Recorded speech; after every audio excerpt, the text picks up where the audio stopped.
প্রিয় দর্শক, আমার পেছনে এই পুরনো বাড়িটা দেখতে পাচ্ছেন, এটা একটি জমিদার বাড়ি। এটা একটি জমিদার বাড়ি। এটি হচ্ছে ব্রাহ্মণবাড়িয়া জেলার নবীনগর উপজেলায় অবস্থিত। নবীনগর শহরের একদম মেন প্রাণকেন্দ্রে সহকারী কমিশনার ভূমি অফিসের ঠিক পেছনে এই জমিদার বাড়ির উপরই সামনের দিকের অংশে এই জমিদার বাড়িটি করা হয়েছে।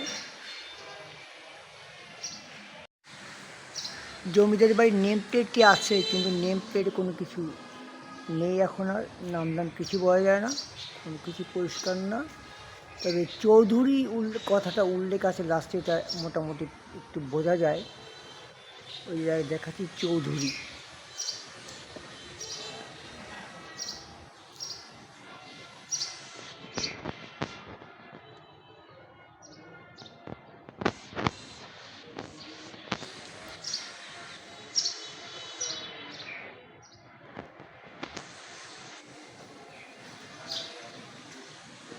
একটি জমিদার বাড়ির সংস্কার, আধুনিকরণ ও রেকর্ড মূল্য সম্প্রসারণের জনাব শুভ উদ্বোধন করেন একরামুল সিদ্দিক, উপজেলা নির্বাহী অফিসার, নবীনগর, ব্রাহ্মণবাড়িয়া।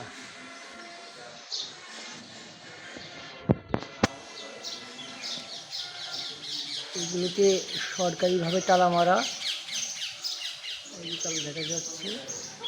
কোনো এক সময় এই জমিদার বাড়িতে প্রচুর মানুষের সমাগম ছিল। এটি এখন শুধু স্মৃতি, আর জমিদারদের ইতিহাস তো মানুষ সকলেরই জানা, যার নতুন করে বলার কিছু নেই।